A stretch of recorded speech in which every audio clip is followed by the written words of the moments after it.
tal amigos?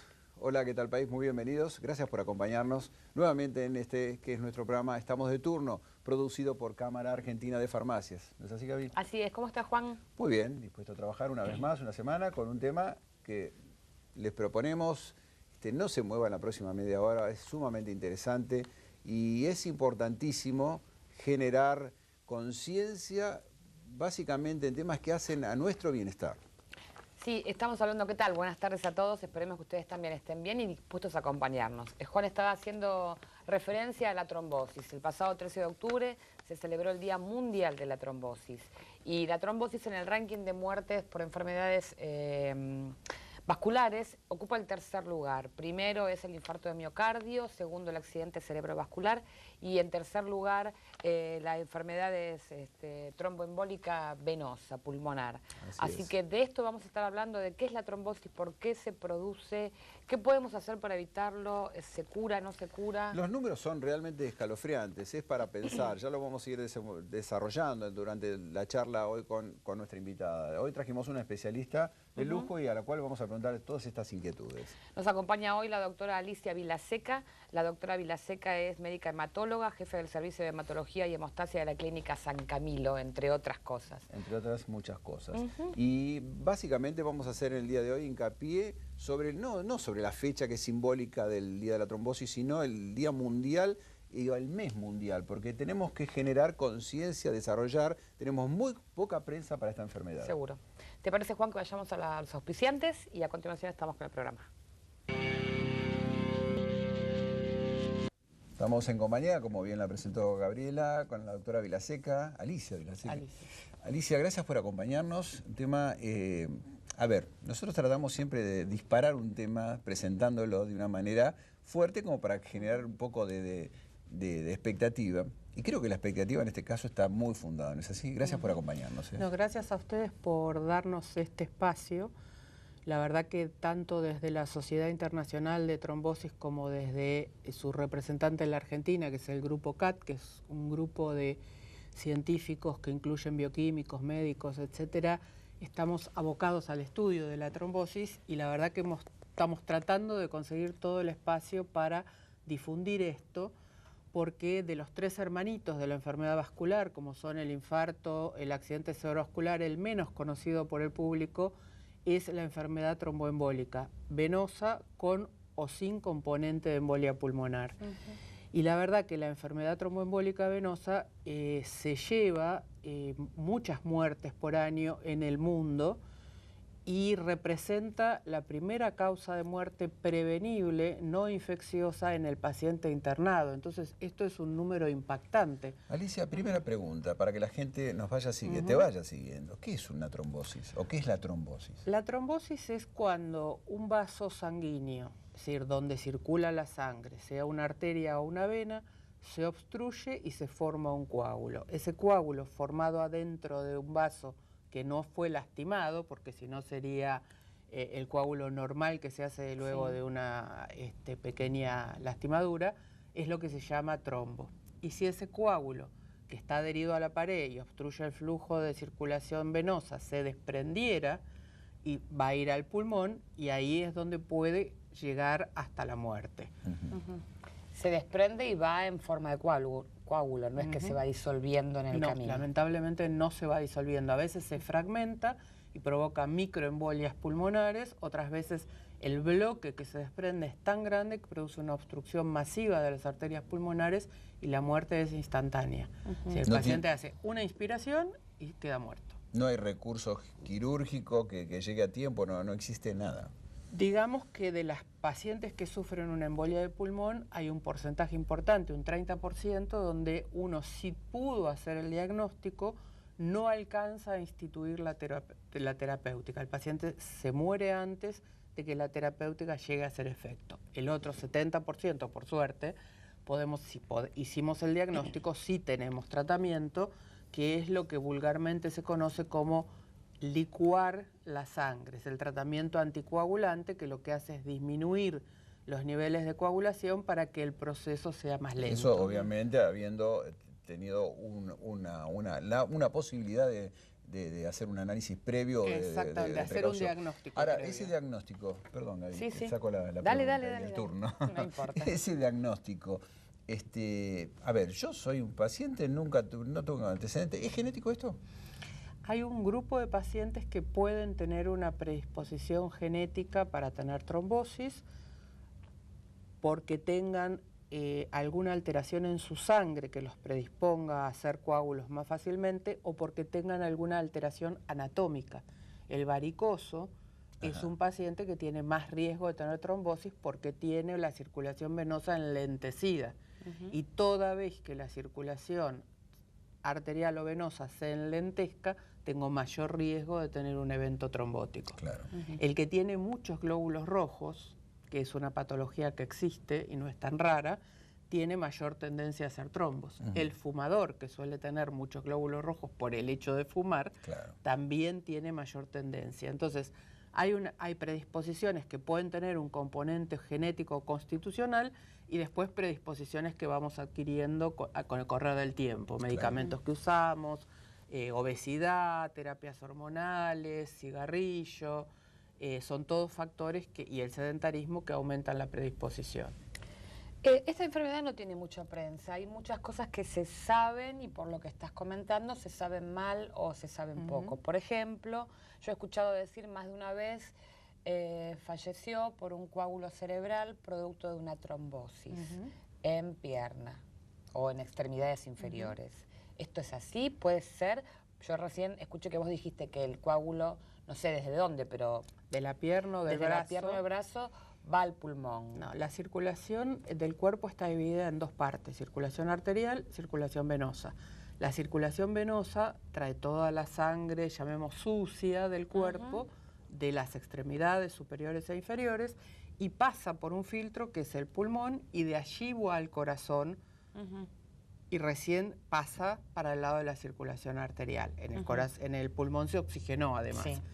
La circulación arterial viene por otra vía y no se mezclan más que en el corazón. Entonces, un trombo que se formó en un brazo o en una pierna, salvo que uno tuviera un defecto anatómico en el corazón, no puede llegar al cerebro. Imposible, ¿Sí? Al cerebro solo llegan los coágulos que se hicieron en la circulación arterial, básicamente en el paciente con anomalías cardíacas, con cavidades más grandes y arritmias cardíacas.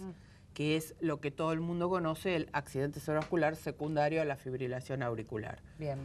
Otra de las cosas que escuché es las personas que tienen trombosis no pueden quedar embarazadas, las mujeres que tienen trombosis no pueden quedar embarazadas. O es riesgoso, no es que no pueden por un hecho natural, sino que es riesgoso que queden embarazadas.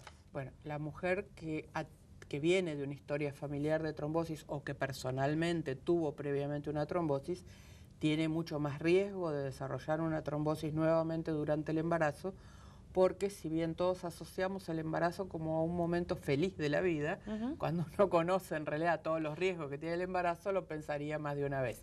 El embarazo es uno de los estados protrombóticos más importantes en la vida de una mujer. Durante todo el embarazo y los 45 días después durante el puerperio, todos los cambios hormonales y físicos hacen que la mujer esté predispuesta a tenerla. Entonces, si una mujer tuvo una trombosis previa, debe recibir lo que se llama prevención, profilaxis, durante todo su embarazo para no tenerla. Con buenas medidas de prevención puede cursar su embarazo con muy bajo riesgo. Sin estas medidas de prevención, la verdad que el riesgo es muy, muy alto. ¿Los números de trombosis, tanto en hombres o en mujeres, son similares o es más propenso el hombre o la mujer a tenerlos?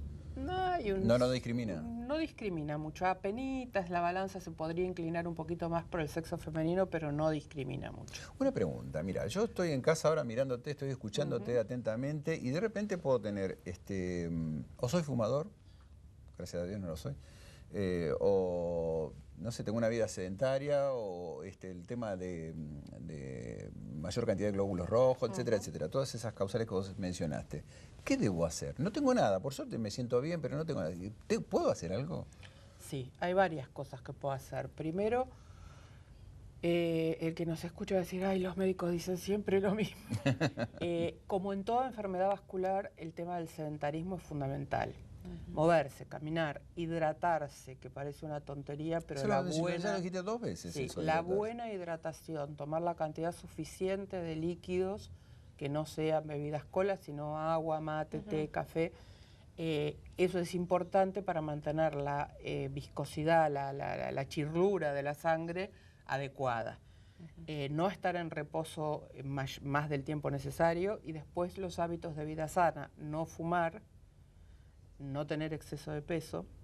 Y en las jóvenes es muy importante, este es un mensaje también que hay que transmitir, se sabe muy poco y se usa mucho de terapia anticonceptiva.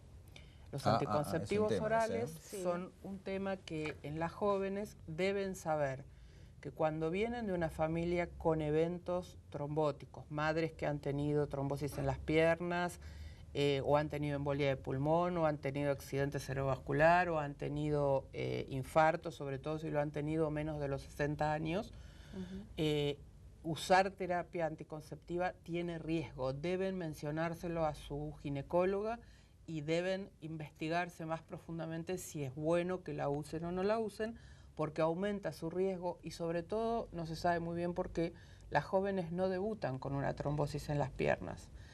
La asociación de anticonceptivos con evento trombótico muchas veces es un accidente cerebrovascular como comienzo y a edad temprana. Y fumar y tomar anticonceptivos es como estar jugando a la ruleta rusa, aunque uno no tenga una predisposición previa, porque aumenta un 30% la posibilidad de tener un evento. Esto es excelente que lo menciones, porque realmente hay un desconocimiento absoluto sobre el tema. En general no hay información. No busquemos culpables tampoco, ¿no? Porque en definitiva lo importante es decirlo en este momento. Es importantísimo que cuidemos nuestro cuerpo, nuestra salud, que hagamos una vida saludable. Sí, y también es importante decir que tampoco queremos alarmar, siempre decimos lo mismo. Estamos escuchando a la doctora, que como bien la doctora dijo, todos los médicos dicen, bueno, todos los médicos dicen porque esto es así. Por supuesto que si vos estás mirando y fumás y tomás anticonceptivos, no te estamos diciendo que te vas a morir de una trombosis, simplemente que lo consultes con tu médico, que intentes de alguna manera dejar de fumar, y que además posiblemente puedas tener algún otro método anticonceptivo. Lo que pasa es que en realidad la Argentina, Latinoamérica, viene de una medicina extremadamente paternalista, donde la responsabilidad estaba puesta en el médico que daba la indicación. Y el paciente, aún hoy en día, se hace poco responsable de su propio cuerpo. El paciente viene al consultorio y dice, ay, doctor, discúlpeme, no le tomé la medicación. Y a mí no me la tomó, vio, se la tiene que tomar usted. Entonces, la tendencia mundial es a que cada vez más la gente se haga responsable también de sus temas de salud, que tiene que haber una interacción entre el médico. El médico aconseja y el paciente levanta el consejo. Claro. Pero el médico no es el papá del paciente que va a ir a la casa a decirle. En la casa de él, constantemente mirando. Nosotros no queremos alarmar a las chicas jóvenes para que estén sentadas ahora y se queden paralizadas pensando que se van a morir, pero sí que sepan que tienen que hacer una elección. Si van a tomar anticonceptivos, deberían tener que elegir dejar de fumar. O viceversa, si en su vida es más importante fumar, estaría bueno que no tomen anticonceptivos, o charlen con su ginecólogo cuáles son los anticonceptivos que menos riesgo tendrían. En ese caso, Alicia, lamentablemente se contrapone estos con algunos intereses. Bueno, eso lo sabemos. Bueno, el marketinero, etcétera, etcétera. Alicia, ¿hay alguna patología clínica, crónica, que afecte o que aumente el riesgo de una trombosis? Por ejemplo, los pacientes diabéticos, colesterol. El colesterol no tanto, pero sí. Juega un rol, digamos. El diabético, por supuesto que juega un rol, el obeso tiene más riesgo, las dislipemias, el colesterol alto, muy importante, sí también juega un riesgo, no tanto como en el terreno arterial, pero puede jugar un riesgo perfectamente. Actividades laborales, el taxista, el colectivero, aquellas actividades donde están mucho tiempo sentados, las planchadoras, que hoy no es un oficio tan importante, pero la planchadora está horas parada con todo el calor sobre la pancita, sí, que sí. genera vasodilatación y hace que el retorno venoso sea muy malo. Los vendedores, los empleados que están Los detrás del vendedores mostrador. que están detrás del mostrador Los cajeros de muchas horas, supermercado. exactamente. Todas esas actividades donde uno está en posiciones estáticas, paradas o sentadas durante muchas horas, son actividades de mayor riesgo de tener una trombosis. Bueno, pero es inevitable que desarrollen su actividad. Entonces, ¿qué podemos hacer, por lo menos para paliar de alguna manera? Bueno, si yo tengo que trabajar 8 o 12 horas detrás de un escritorio con una computadora o con una cámara como está él, yo lo que tengo que hacer es, el que trabaja parado, simplemente bastaría con que hiciera parado ejercicios, se pone en punta de pie y baja, se pone en punta de pie y baja. Esto remeda la marcha, hace que los gemelos se contraigan y la sangre circule. El que tiene que estar muchas horas sentado... Mientras, discúlpame Alicia, esto es mientras está parado un ratito. Parado, exactamente. Okay. De a ratito va haciendo este movimiento. Eso le garantiza una buena circulación. El que está sentado puede estirar las piernas, igual que el que va en un avión, hacer movimientos de flexo-extensión del pie, movimientos de circunducción, y tratar de no tener todo alrededor del escritorio, obligarse cada rato a levantarse, a ir a buscar una cosita. No es que tiene que caminar kilómetros, pero combinando esos movimientos bajo la mesa más movimientos de caminata a buscar, ayuda muchísimo, y tener su botellita de agua todo el tiempo. Amén del resto de los hábitos sanos, tratar de no fumar, mantener el peso, etcétera. Los hábitos sanos, si te referís, bueno, claro, con el tema del peso, con el tema del cigarrillo, con el tema de la posibilidad de hacer gimnasia, como no como una distracción simplemente, sino como un hecho, obligarnos a hacerlo, ¿no? Puntualmente la gimnasia. En alguna persona que tenga un diagnóstico de trombosis en extremidades inferiores, ¿es aconsejable? ¿No es aconsejable? No es aconsejable nada más que los primeros 7 días durante el periodo agudo, que es cuando lo ponemos al paciente en situación de anticoagulación máxima y con un reposo relativo por el miedo a que se desprenda el coágulo. Pasado ese periodo agudo, si queremos que la pierna o el brazo se recuperen lo más posible, o al 100% si tenemos suerte, en realidad lo que tenemos que hacerle es indicarle paulativamente que vaya recuperando su actividad, porque el estímulo de la circulación va a hacer que se estimule todo un sistema de vasos venosos que tenemos secundario, que normalmente no usamos, supletorio, y va a permitir de ese modo reirrigar bien el músculo, y muchas veces se estimula también la posibilidad de disolución del coágulo. Entonces, el ejercicio alejado del momento agudo favorece al paciente que tuvo trombosis, lo mismo que los masajes con drenaje linfático. Antes de la trombosis, Alicia, ¿podemos llegar a tener algún llamado, algún síntoma como para que nos alerten? Sí, la trombosis puede ser relativamente silenciosa o no.